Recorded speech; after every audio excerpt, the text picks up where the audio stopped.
东村和西村共用一口水井，最近井水忽然少了，只够一个村吃水，于是俩村的村民便开始争斗不断，最后升级为集体持械互殴。但奇怪的一点就是，这参加群殴的人都是村里的妇女，一个男人也没有。群殴的地点发生在两村交界处水井的旁边，就见西村的女人们一个个凝眉瞪眼，手握木棍。东村的女人们更是凶恶，她们手里握着的都是铁锹，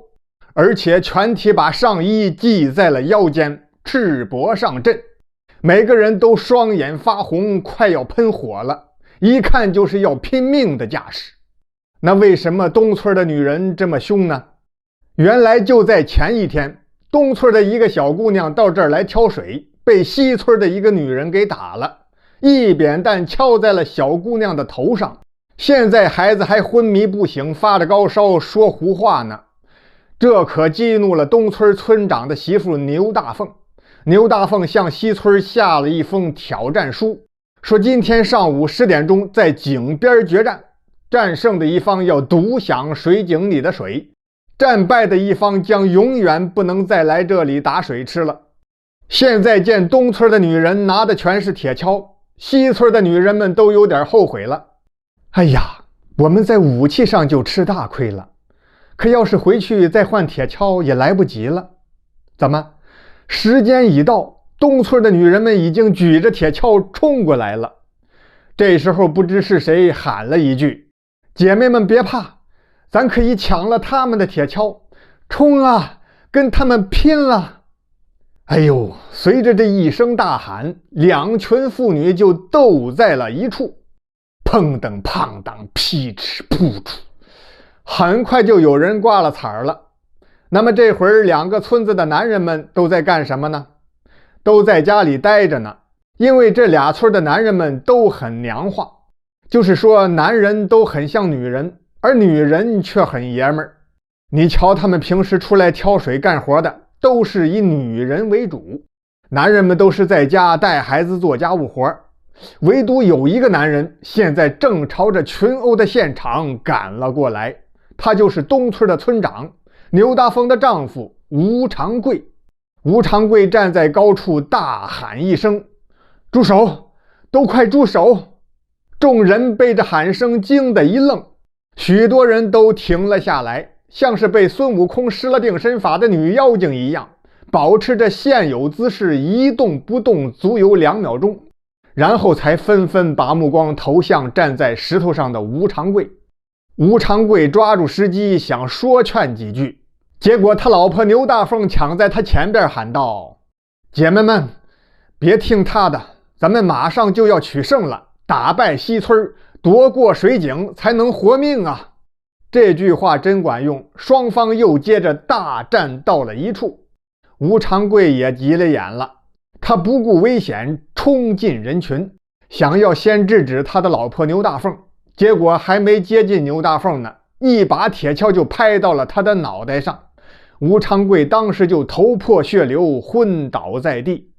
与此同时，派出所的民警们接到报警，也赶到了现场，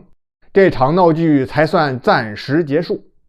县委大院会议室里，新任县委书记亲自主持召开紧急会议，相关领导干部全都在场。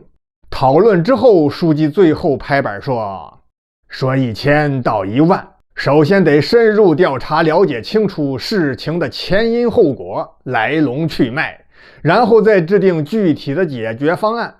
刘局长，你先去村子里做个调研，回来直接向我汇报。水务局局长刘图来一听，赵书记，您刚来还不太了解情况，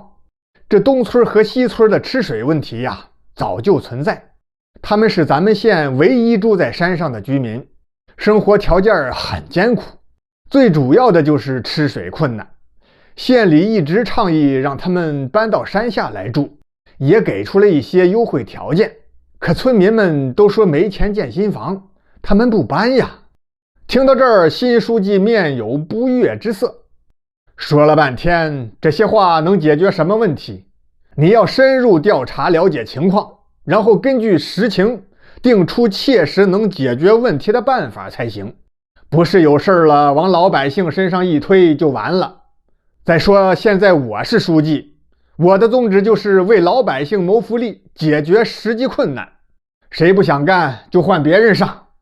刘图来被噎了个烧鸡大窝脖，只好溜溜的下乡去调研了。还别说，刘图来是有工作能力的。他一方面走访村民，调查了水井里水变少的情况，包括村民们为什么发生械斗的原因，还了解到东村和西村的男人像女人，女人像男人的这种奇怪现象。刘图来觉得这种现象八成会是因为他们的引水井有问题，于是带着水样标本回局里交给水资源管理科进行了仔细化验。结果不出所料，东村和西村共用的这口水井，井水含有一种特殊物质，男性长期饮用此水会刺激雌激素增长，女性则会雄性激素升高。县委决定让东西两个村的村民全体搬迁下山居住，建新房的款子一半县里出，另一半新书记说他向市里张嘴要。结果高高兴兴跟村民们一谈，全体村民都不同意。他们表示说至死不离开老家，渴死也要死在山上。这下县委就很尴尬了。开会之后又想出一个办法，把建房款改成引水上山的工程款，引水上山到东西两个村子。水务局实地勘察之后，又都垂头丧气的了。因为当地山势复杂，引水上山的方案难以实现，事情一时陷入了僵局。还是刘图来机灵，突然一拍脑门：赵书记，我有个同学叫周文考，大学我们是一个专业的，我是把专业都丢了，可人家周文考现在已经是知名水务专家了，我跑一趟北京把他请来怎么样？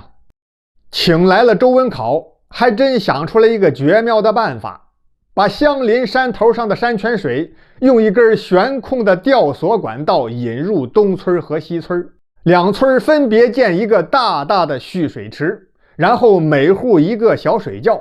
彻底解决了村民的吃水问题。如今几年过去，东西两村的村民们已经男人像男人，女人像女人，他们再也不打群架了。